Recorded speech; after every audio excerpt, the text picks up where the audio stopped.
kind of getting some frame of reference where everybody agrees this is what normal wear and tear do, and if we do it any more than that, it's totally from them. Thank you. I have another question. Just because something has been done in the past doesn't mean it was the right thing to do. So just because trucks came up and down the streets to build octagons, Southtown, whatever, does not mean it's the best thing for the community. It is not the best thing for traffic. It is not the best thing for wear and tear. And it is certainly not the best thing for air pollution. Yes. And that's my concern. As we all have said, Southtown will be being built at the same time. And Cornell is not building a residential complex. They're building residential, educational, commercial. It's a little town they're building down there. It's a big deal. And it's going to take 25 years. None of these projects took 25 years. So it's a major change in the volume. And I've heard from more than one RIOC board member that, look, you know, we didn't have barging in the past, they didn't report in the past. I'm very concerned you have that attitude. I really want Wait. We did try to require it in the past, and we got toasted trying to force that.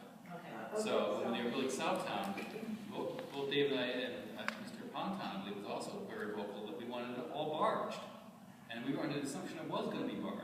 And lo and behold, none of it was barged. Okay, so we need you to push for that. Rick is pushing for it. We hope Jessica Lappin will push for it, etc. We'll all have to push for it because it's really serious. I mean, it's going to sound dramatic to say it's a question of life and death, but really, when we did the Article 78 against Southtown, we hired engineers, environmentalists, I'm sorry, and they said we were already at dangerous levels as far as air pollution. From the Queensboro Bridge coming down, from the Keystone plant, which at that time was quite from our soil, which has contaminants in it, we were already at dangerous levels. It's gotten worse since then, and this is going to make it even worse. So, and I heard about 2 weeks ago on TV, they said that children who are raised in an area where there's traffic have a 50% more chance of getting autism than those who are raised in suburbs or where there's not much traffic. I mean, this is really serious health stuff. And we had Ali Shwari, who's a pulmonologist, who, got up in front of CBA to testify that this is a serious problem. So I really want everyone, including this board, to please push for barging. Because you weren't successful in the past, doesn't mean you shouldn't push for it again. If you've been to the meetings, we have been trying the best we can to push for it and give them grief. When they were doing Southtown, one of the prior presidents I was arguing with said, oh, you can't barge the island because of the currents. And I was like, that's utter nonsense because they deliver the fuel right across the river. Yeah, you heard me tonight when one of our executives started defending FDR's point of view on all our executives carrying water for those other people. Our executives are working for us, all of us, and carrying out our, not carrying messages from those people to us.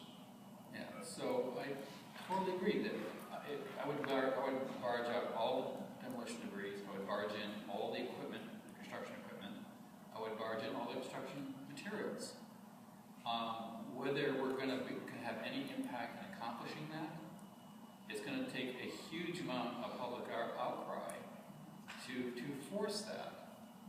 And the board, effectively, I don't believe the board is going to be in a position to force it.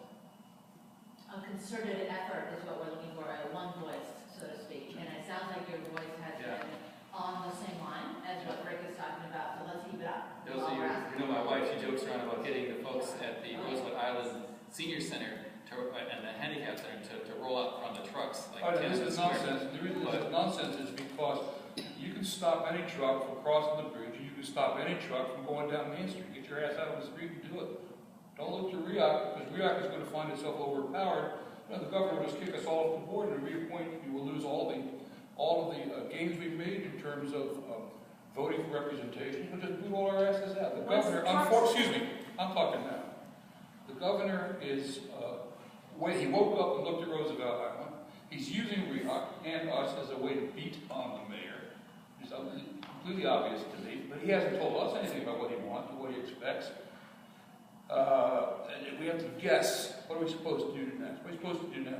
And I will tell you right now, you're wrong. You were wrong in your basic statement. About this thing about 20 years, we never had a project this long. We have been involved in a project since 1976, which will be completed when those 3 more buildings in Southtown are completed. One project. Northtown Phase 1, Northtown Phase 2, Southtown. That's all of the original Roosevelt Island. It's taken over 30 years, so let's just watch the rhetoric. All right? However, there have been much longer periods of non-construction of those three buildings than there will be for the campus. You don't know that. Well, that's their plan. Well, They said they'll build for 4 years, they'd stop. Yeah, they'd stop for a while, they would piece Just it, like they'd this stop place for- was built. Yeah, they built that, assuming everything went well, the economy's doing well, they would build the next section. Just like this place was built. Yeah, so we'll see. Where you all live. Okay, addressing what you said about the trucks, we have more power, hopefully we do, but by the time the trucks are rolling down the streets and we stand in front of them, it's a little late. I think the agreements have to happen now. If we can't make it happen, and like I said, we probably won't be able to, maybe we will, maybe we won't, then what's stopping you from standing out in the streets? Not a joke, of course, seniors in a wheelchair. Go to the streets like you did when you were in your 20s. You're not old. You took to the streets 30, 40 years ago. Go back to the streets and make things happen. Don't look to government. If we're government, if you think we're government, then don't look to government. Because we may not be happy. We may not have the power or the ability or the means to make it happen. Every one of you carried a picket sign sometime in the 60s. We'll do it again. Don't look to us. I may have misunderstood, because I'm a poor listener, but it seems like you said that you're very concerned about keeping your job rather than I'm not concerned with keeping my upsetting job. the governor, which is No, I'm saying that- scary to me. I'm saying that we don't know anything about this governor. The last governor, or two governors ago, governor number 9, did us a favor with the help of his housing commissioner, Deborah Van Amron, and then the then president of RIOC. They made a thing happen. It was a step. It was an experiment, as Sherry Helstein pointed out to somebody last year when you had a RIOC election. We're rolling the dice here to see if we can make it happen. A lot of it has happened. Happened. Made it happen. But this governor, who has suddenly awakened like a grizzly bear and is sniffing around outside his cave, has suddenly noticed us and sent his person to talk to us, Larry Schwartz, to talk to us. We never had the governor's secretary show up on the Rock before. I had a meeting with the governor's secretary early in the Pataki administration, down in the 3rd Avenue building. That lasted 5 minutes, and I don't know if anybody else was on the board talking to her. I fell in love with her, that's what I'm saying. And I kind of should date her later. Listen, you don't separate. I don't separate my life. This government, this business. I have one life. That's all that matters. I'm sorry if I say personal things. And I do promise to send anyone a new poem I mentioned earlier about Jefferson Memorial. But the idea is, now or in the future, if you have to go to the streets to make things happen, then you go to the streets. Well, why am I telling you people this? Convictions should be stronger than your position. I've been waiting to comment. We do need a public outcry. RIOC only has so much leverage. The Cornell project is distinct from the past projects in a way that gives us tremendous leverage, and that is a PR distinction. This is a university campus. This is about the mayor. This is about the government. This is a great topic for a public outcry preventatively before we have to stand in front of trucks coming down Main Street. In the public sector, from the people, because the governor, the mayor, and Cornell need good PR. And if they're seeing us coming into a community, destroying it, putting children at risk for, pneumonia and asthma and all kinds of diseases, that's really bad PR. But that's also up to us, to an extent. The really has limited leverage. And I'm all for looking to ordinance that. Any other questions? Rick, you had a question? No. Or did we Well, one of them was answered, but I'll have another question. During the Cornell meeting, there was a young girl that said that she and her friends were not able to play on the ball fields because there were a lot of corporate leagues being played. And she asked Cornell if they could help her be able to play on the ball fields. Now, obviously, Cornell's got nothing to do with that, but RIOC has something to do with that in the way that they license the ball fields to corporate leagues almost exclusively.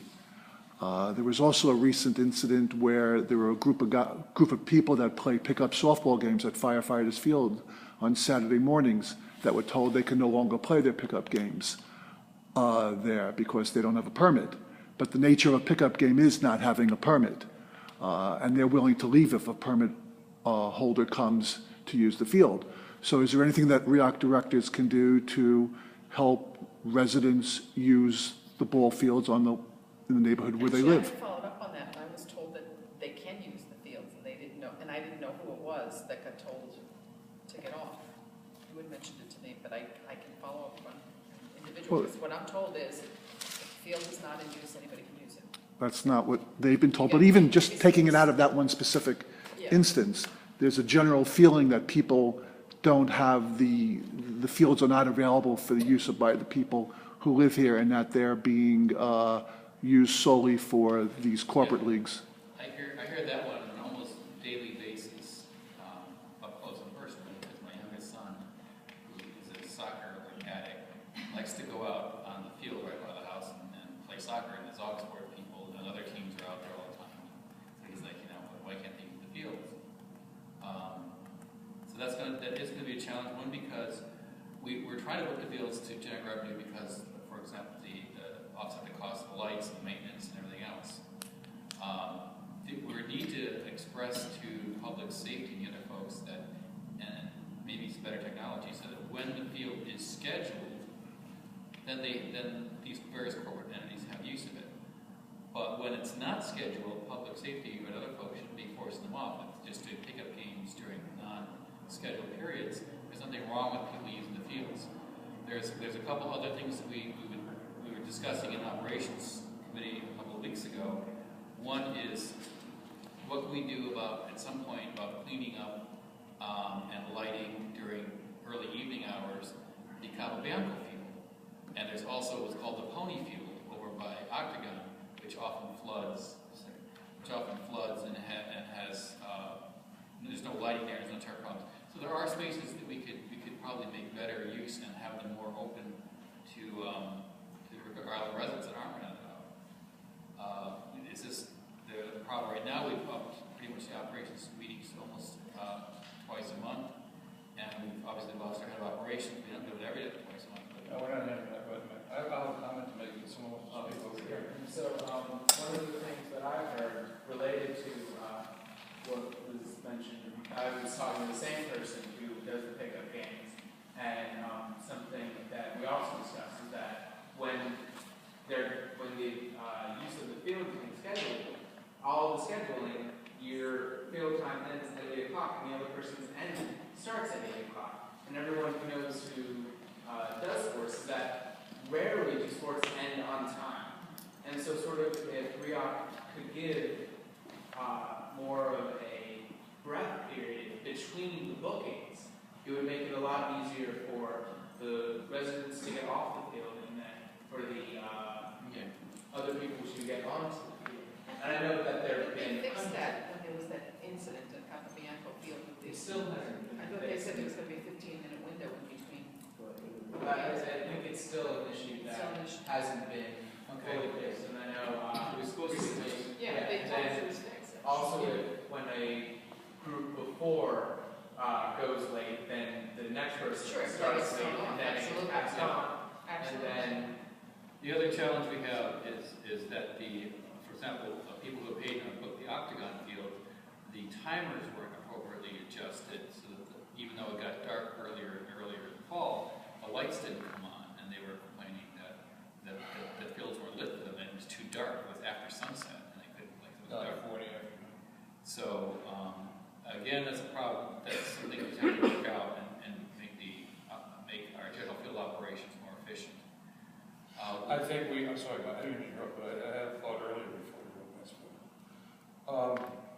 The whole thing about the field use and stuff like that, we talked about making assumptions of how we used to do it before. How we used to do it before was we didn't rent out the fields to all family people. This happened during the Rob Ryan administration. We decided, after all, we're in the state of New York, we people, those are state of New York fields. Just because we happen to live here, we're not allowed to have a priority for our own fields. And made lots of grade for a couple of years. But we've lost that one, and we've accepted it as the status quo. You people are talking about, you who are talking about something as though we're given. We have to work with Zox, but we don't have to work with anybody. We can take back our fields and make, how much money do we make by giving to Zox? Do we need that money? Or can we just keep the fields for ourselves? Why isn't there a men's softball league playing all day Sunday, playing from 8 in the morning on Sunday till 8 o'clock at night in the spring? We used to have every element of the island, including spouses, play in the men's softball league here. Well, its leadership got old and its players went away. Why don't we? But it became this huge community-centric thing. It's where everybody was on a Sunday. All the public business got handled there. People talked to each other, met with each other. It was a forum for people from every element of the island, whatever building you lived in, whatever whether you had been here a long time or a short time. It was a little more organized than a pickup game. Because, guys before me, we had a league commissioner, Jim Power, the next pro ball player, as a matter of fact. And we have come to assume that the Zox sports, we don't have the right to get on our own field because we've rented it out to other people. We're just assuming that's a priori. All we have to, as a board, is say, no, we don't want to run anymore.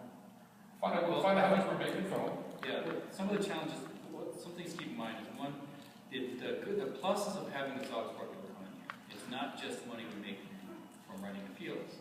They come and if you see after the Zox sport game, like they're all in the Riverwalk Bar and Grill, they're all in the pizza place. They're the soccer players, they're all the trails together. So they do bring foot traffic and flow to the island that wouldn't be here otherwise. And the local businesses really appreciate that off-island business coming here they have a reason to come here to play the games. So that's carrying water for them. No, carrying water for the people here.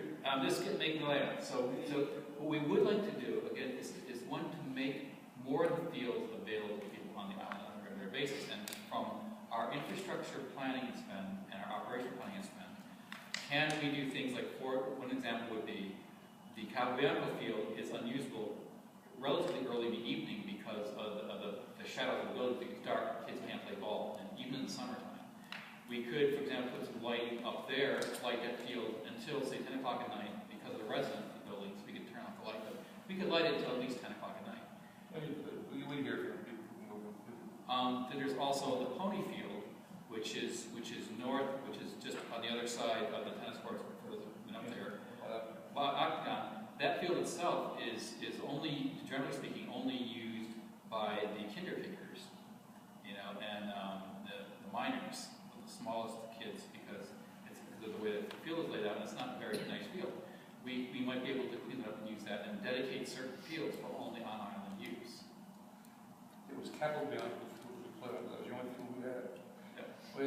We roughed in two other fields. We roughed in a field where the school is now, and we roughed in a field where we call the nurses' residences, where the Royal Traffic Circle was. There used to be a big field there. I know, we built it. The other thing that Mr. Carroll pointed to earlier was that we do sort of need public safety to be more on the resident side when issues do happen. Because a lot of the time, unfortunately, public safety takes the side of the person who's renting the space and saying, hey, they rented the space, you need to get off now. And not understanding that there was sort of other things that happened. And so asking public safety to be friendlier to residents and knowing that residents should come first. And maybe apply that to more general, just for the entire island, that residents should come first, and especially the field that... Put them under a lot of stress, public safety. Yeah. I think the policy, I was just saying, I think we need a bigger overriding policy. I think we have to rethink the whole policy of the fields, and then tell the public safety what they're supposed to do. Well, maybe it should be built into a contract that there's a flexibility that, yes, you start at 10 o'clock, but if but there's a flex time of 10 minutes either way, and that gives everybody a chance to finish up. That was supposed to be built into that last Yeah, but if we had to find out what's happening with that.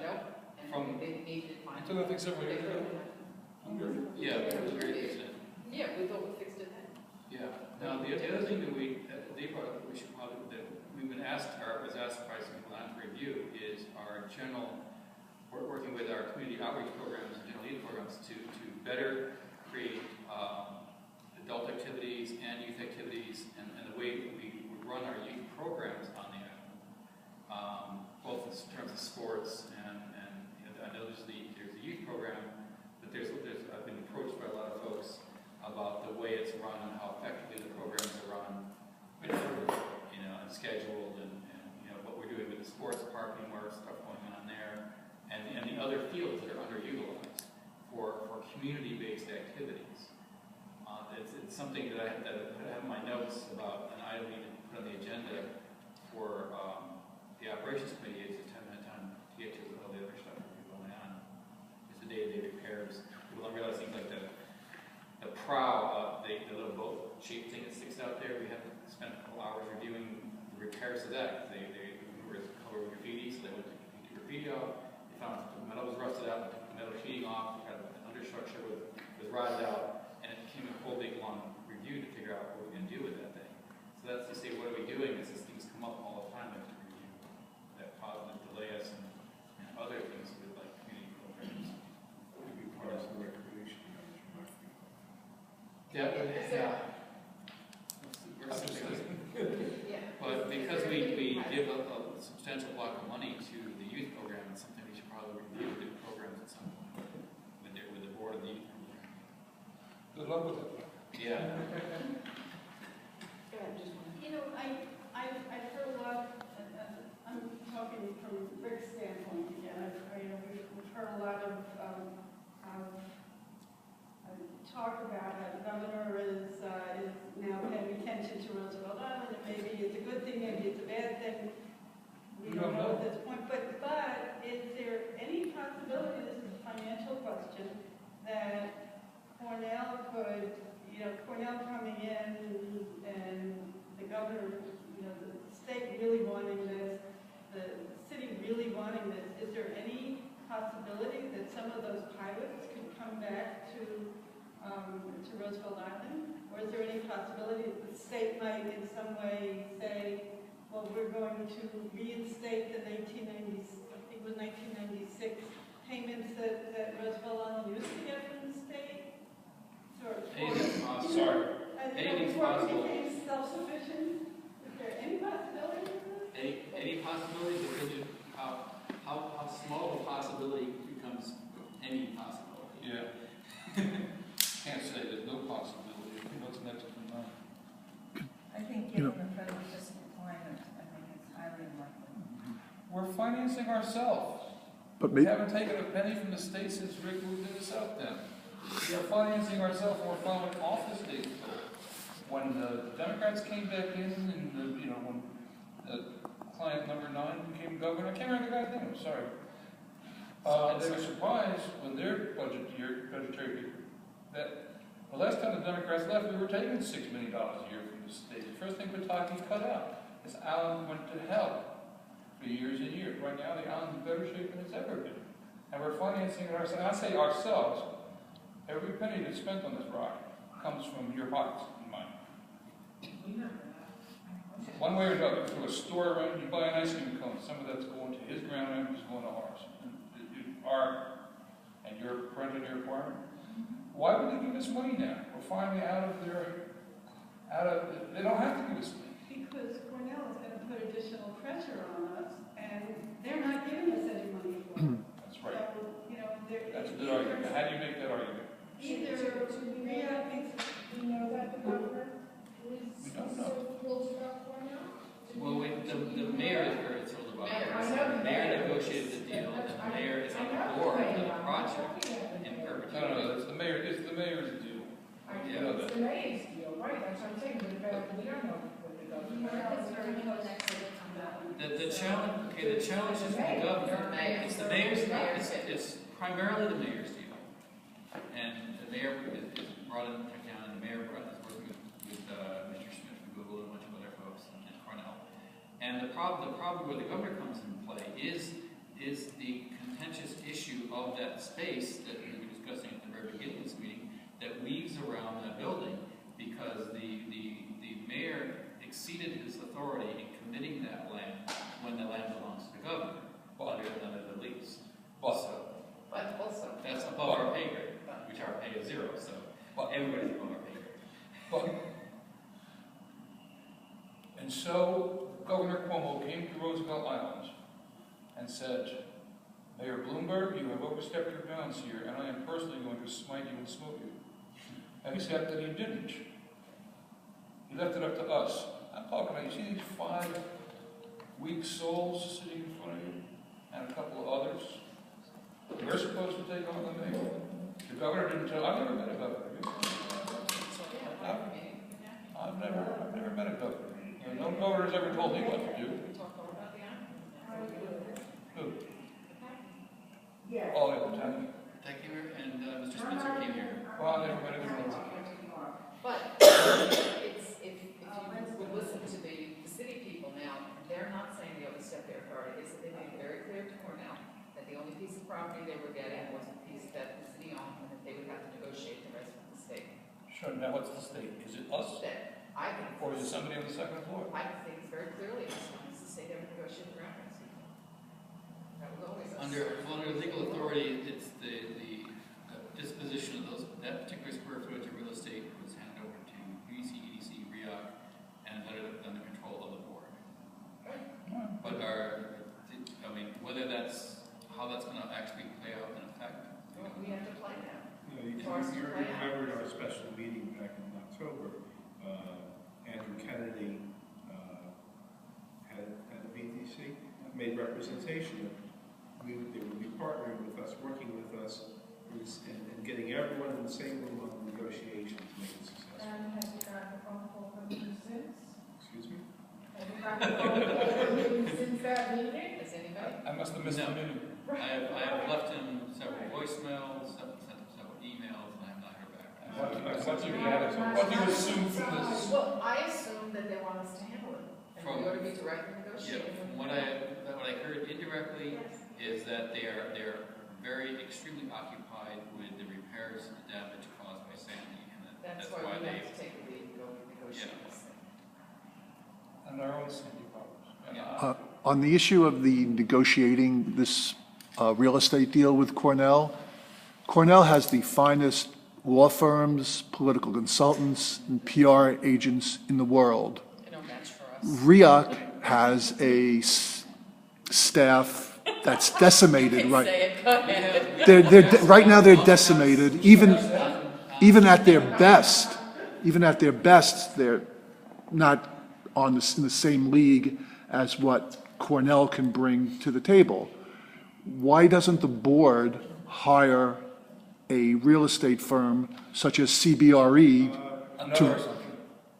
Who says we don't? Says we have. Well, I'm asking, have you hired any expert advice? CPRE is our real estate consultant at this time.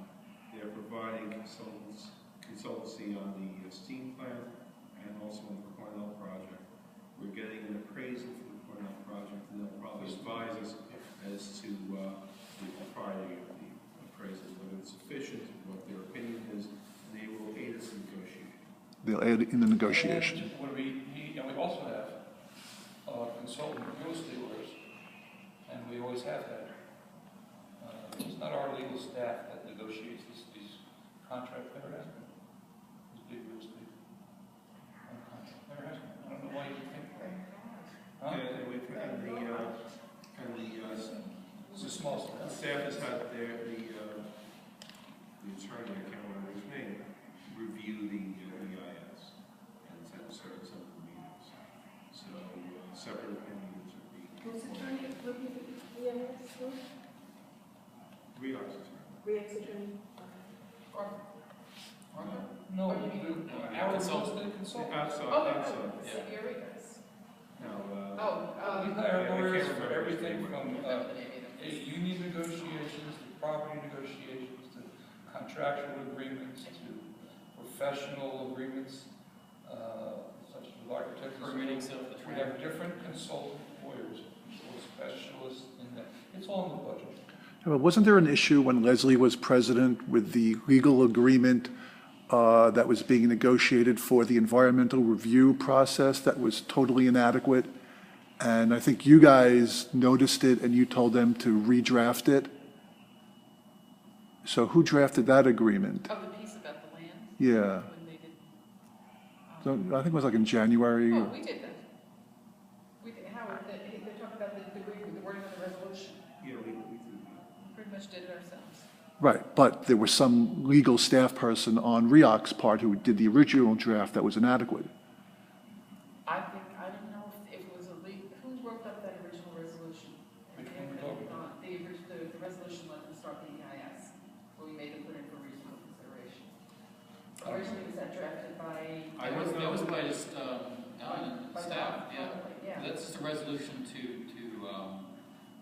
get the process for EIS underway. Right. It wasn't a negotiation with Cornell or with anybody else. No, but this is the point he's making, is the original resolution pretty much said that we were gonna give them the land. Right, And we said, yeah, we said, no, we looked at that and said, no. right, so that was drafted by your legal counsel. The original resolution did not give them the land, but it implied that it would happen subsequently. So. Yes, we did that all in-house, like I guess. Right. Okay, anything else, because I don't want to cut anybody short, but since Christmas is rapidly approaching. Good? You may want to reconsider doing it on, I don't, yeah, how do you guys feel about doing it at 8 Nothing. o'clock after a board meeting? I'd rather do it on a night when we're starting at 6:30. I would too, it was, it was, of course, you guys, Right. you That's guys nice.